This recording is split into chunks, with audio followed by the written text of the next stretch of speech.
Hapo nilihitaji kuona hiyo tutakuwa na Bwana milele, kwa kumaanisha hizi habari ambazo tunaziona zinatokea. Maana yake unagundua kuna mbingu ya muda na mbingu ya milele. Bwana Yesu asifiwe. Na sasa hivi mbingu ya muda inatuhudumia. Kwa hiyo tusitazamie tu ile mbingu ya baadaye tukakaa katika kuteswa na ibilisi. Bwana Yesu asifiwe. Hapo kidogo kunakuwa na kautata. Watu wanatazamia zaidi ile, lakini wanashindwa kuelewa kwamba kusema Roho Mtakatifu yupo ndani yako, maana yake tayari huo ni ufalme uko nao. Bwana Yesu asifiwe. Tuangalie katika kitabu cha Kutoka sura ya 7 mstari wa 1. Bwana akamwambia Musa, angalia nimekufanya wewe kuwa kama Mungu kwa Farao, na huyo ndugu yako Haruni atakuwa nabii kwao, nabii wako. Bwana Yesu asifiwe. Maana yake ni nini? Ukiwa ni mtumishi wa Mungu, Mungu anakufanya kama Mungu kwa ufalme wa dunia hii. Bwana Yesu asifiwe.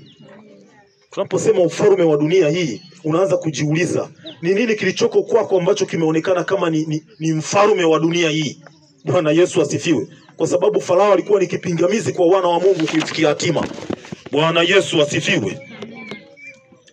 Basi takuwa nimeongea sana pale na kuonesha mambo mengi ambayo yanatuthibitishia kwamba tukitengeneza shauku na tukakaa katika mazingira mazuri, ufalme wa Mungu unashuka, nguvu za Mungu zinashuka.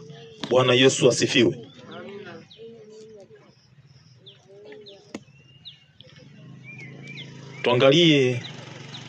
Tuangalie funguo ya pili. Funguo ya pili ni utaua, kumcha Mungu. Kumcha Mungu. Bwana Yesu asifiwe. Ukiangalia katika kitabu cha Timotheo wa kwanza sura ya 4 mstari wa 8, maandiko yanasema, kwa maana kujizoeza kupata nguvu za mwili kwa faa kidogo, lakini utaua ufaa kwa mambo yote. Ufaa kwa mambo yote, uzima wa sasa na milele. Utaua, kumcha Mungu, mambo matakatifu yafaa sana. Kupiga mazoezi ya mwili kama wale wanaokimbia uwanjani, hiyo inafaa kidogo, lakini utaua, kumcha Mungu kunafaa sana. Kwa uzima wa sasa tulionao, utaua unafaa sana, na hata uzima wa baadaye. Bwana Yesu asifiwe. Ukiangalia katika kitabu cha Danieli sura ya 3 mstari wa 17 na wa 18, hasa katika ule mstari wa 18 unaona maandiko yanasema, hatuko tayari kuitumikia miungu yako. Bwana Yesu asifiwe. Wala kuisujudia sanamu. Hawa ni kina Meshaki wakimwambia huyu mfalme ambaye alikuwa anahitaji wasujudie miungu yake. Bwana Yesu asifiwe. Na kwa kufanya hivyo, na kwa kushika sheria ya Mungu ya kutokuabudu miungu. Bwana Yesu asifiwe. Katika amri 10 za Mungu ukizitazama, amri ya kwanza mpaka amri ya 5 inahusu kumpenda Mungu na kumwabudu Mungu. Bwana Yesu asifiwe. Tukizingatia ile kanuni ambayo tulijifunza, au ile sheria aliyotufundisha Yesu, kwamba sheria kubwa ni hii, kumpenda Bwana Mungu wako. Ina maana hiyo imeenda kukusanya kuanzia amri ya kwanza mpaka ya 5. Bwana Yesu asifiwe. Na amri ya 6 mpaka ya 10 ni habari za kupendana sisi kwa sisi. Habari ya kupendana sisi kwa sisi. Yesu akasema, na ya pili ni hii ambayo inafanana na ile ya kwanza. Mtu yeyote aliyepo karibu yako ambaye ni jirani yako unatakiwa kumpenda. Bwana Yesu asifiwe. Unapofanya hivyo, wewe ni mtumishi wa Mungu kama kina Danieli. Tunaona hapa kina Danieli walisimama na kanuni moja, ambapo walikuwa wakiangalia katika amri za Mungu. Bwana Yesu asifiwe. Mungu alikuwa anawaonesha, usiabudu miungu mingine, usisujudie miungu mingine isipokuwa mimi. Na wao wakasimama na hiyo. Bwana Yesu asifiwe. Na wakamwaminia Mungu kwamba tunaposimama na kanuni zako, hakuna ufalme wa dunia wa kutushinda. Hakuna chochote duniani cha kutushinda. Bwana Yesu asifiwe. Tazama katika Tazama katika Danieli sura ya 3 mstari wa 27.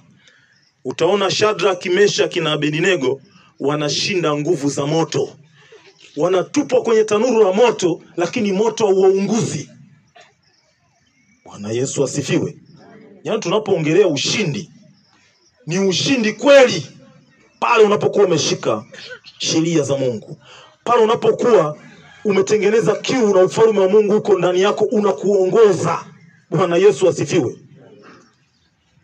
Ufalme wa Mungu unatakiwa ukutawale. Ukitawaliwa na akili zako, ukitawaliwa na ufalme wa dunia hii, Mungu anakaa pembeni. Anaona unauamini sana huo kuliko mimi. Na hata nikifanya bado utauaminia huo. Utukufu wa Mungu ashei na mtu mwingine. Bwana Yesu asifiwe. Basi tusogee mbele kidogo tuangalie. Tunaangalia Yesu Kristo anajithibitisha katika Yohana sura ya 8 mstari wa 46. Yule Yesu aliyesema kwamba tutafanya yote pale ambapo tutamwamini yeye. Maneno yake yatakaa ndani yako. Na sisi tutakaa ndani yake. Bwana Yesu asifiwe. Chochote tunaweza tukafanya kama yalivyofanya.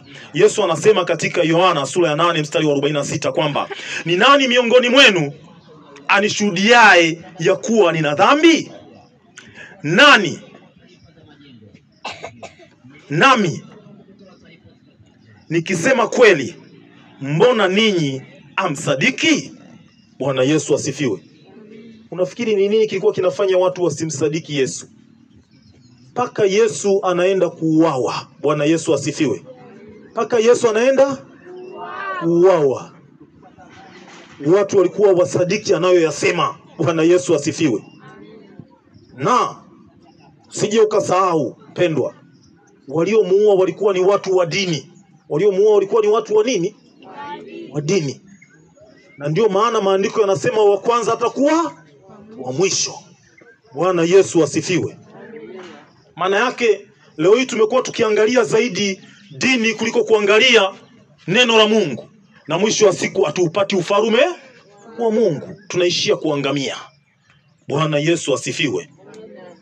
Kwa hiyo wapendwa, tunaweza tukaangalia jambo hilo kwamba Yesu akutenda dhambi na likatujenga kwamba kumbe alikuwa na nguvu kwa sababu alikuwa si muovu. Hata kama watu hawakumsadiki, aliwaoji, mnashuhudia jambo gani ovu kwangu? Hawakuwa na jibu, ila walikuwa na hila zao. Bwana Yesu asifiwe. Basi tuangalie katika Wakorintho wa pili sura ya 5 mstari wa 21. Yeye asiyejua dhambi alimfanya kuwa dhambi kwa ajili yetu, ili sisi tupate kuwa haki ya Mungu katika yeye. Bwana Yesu asifiwe. Pale maandiko yanatuthibitishia moja akuwa na dhambi, lakini alikufa ili sisi tupate kuokoka. Bwana Yesu asifiwe. Naomba mpendo ujiamini na uokovu wako, na lile neno linalosema akatuketisha pamoja na yeye. Tuamini tuko pamoja na yeye. Jiulize, kwa nini baraka tulizoahidiwa hatuzipati? Tukiwa tunaendelea kusoma, unaweza ukawa unajitathmini na kuona hili sijalifanya. Na ukiona hujalifanya, ni heri ukalifanya ili uone baraka za Bwana. Bwana Yesu asifiwe. Jambo la tatu ni kufuata maandiko. Bwana Yesu asifiwe. Ni kushika maandiko.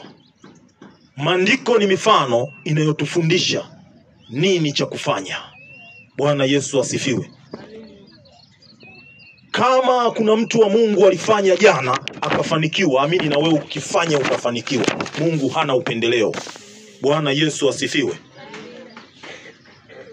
Kiangalia katika kitabu cha Yohana mtakatifu sura ya 14 mstari wa 12, maandiko yanasema, amini amini nawaambieni, yeye aniaminie mimi, kazi nizifanyazo mimi yeye naye atazifanya, naam, na kubwa kuliko hizi atafanya, kwa kuwa mimi naenda kwa Baba. Bwana Yesu asifiwe. Amini amini nawaambieni, yeye aniaminie mimi. Bwana Yesu asifiwe. Kiamini maneno ya Bwana, kazi alizofanya Kristo nawe waweza kufanya. Maana yake utakuwa na nguvu hilo neno litakupa nguvu. Bwana Yesu asifiwe. Nikiwa naenda haraka kulingana na muda, funguo ya 4 ni mafuta ya Roho Mtakatifu. Upako wa Roho Mtakatifu. Sio mafuta kama ambayo watumishi wamekuwa wakiuza. Bwana Yesu asifiwe. Namaanisha neema za Roho Mtakatifu kutoka juu. Bwana Yesu asifiwe. Wale watu siku ya Pentekoste walipoambiwa subirini humo mpaka uje uweza utokao juu, maana yake walimwagiwa mafuta. Bwana Yesu asifiwe. Ni nguvu imeonekana katika mfano wa mafuta, katika picha ya mafuta. Bwana Yesu asifiwe. Popote unaposikia neno upako, mafuta, ni nguvu za Mungu. Bwana Yesu asifiwe. Nguvu za Roho Mtakatifu. Maana yake tunatakiwa kutafuta sana nguvu za Roho Mtakatifu. Roho Mtakatifu awe ndani yetu. Bwana Yesu asifiwe. Kwa hiyo tukiishi katika ulimwengu wa kutembea katika Roho Mtakatifu, tunakuwa na nguvu. Ufalme wa Mungu tunakuwa tunatembea nao. Bwana Yesu asifiwe. Naomba uwe na shauku ya kuondoka hapa na ufalme wa Mungu kwenda nao nyumbani. Bwana Yesu asifiwe. Tuangalie katika kitabu cha Luka Mtakatifu sura ya 4 mstari wa 32 hadi 37. Angalia neno lake Kristo lilikuwa na uwezo. Akakemea pepo. Bwana Yesu asifiwe. Akaamuru pepo. Habari zake zikaenea kila mahali katika nchi ile. Hapa ni baada ya kuwa amejazwa Roho Mtakatifu alipokuwa ameenda kufunga na kuomba nyikani siku 40. Bwana Yesu asifiwe. Lakini tunaona Yesu akarudi kwa nguvu ya Roho akaenda Galilaya. Hiyo ni Luka sura ya 4 mstari wa 14. Habari zake zikaenea katika nchi zote za kando kando. Bwana Yesu asifiwe. Kisoma katika Luka sura ya 7 mstari wa 22, ni Yesu yule yule. Vipofu wanaona. Yesu Yohana Mbatizaji anamtabiri Yesu, lakini nafikia wakati anahitaji kujua ni yeye. Yesu anasema kamwambieni hivi. Kamwambieni kwamba vipofu wanaona, viwete wanatembea, wenye ukoma wanatakaswa, viziwi wanasikia, wafu wanafufuliwa, na maskini wanahubiriwa habari njema. Bwana Yesu asifiwe. Bwana Yesu asifiwe. Amina. Na maana dawa ya wagonjwa ni kuponywa. Dawa ya wagonjwa wanapokuwa wamekuja mbele za Bwana, dawa yao ni kufanya nini? Ni kuponywa. Na anayeponya ni Yesu Kristo. Bwana Yesu asifiwe. Maana yake mgonjwa unatakiwa kujiachilia kwa Yesu akuponye. Bwana Yesu asifiwe. Tunaona dawa ya maskini ni kusikiliza habari njema, ni kusikiliza injili. Bwana Yesu asifiwe. Ndio maana injili inaonesha kwa Mungu hakuna upungufu wa aina yoyote. Bwana Yesu asifiwe. Kama unahisi una uhaba wa kitu fulani, tunaposema maskini ni mtu mwenye uhaba wa kitu fulani, achana na habari ya mali. Unaweza ukawa na mali halafu urali, huo na wenyewe ni umaskini. Bwana Yesu asifiwe. Mali nyingi unalalia ngozi, huo ni umaskini. Bwana Yesu asifiwe.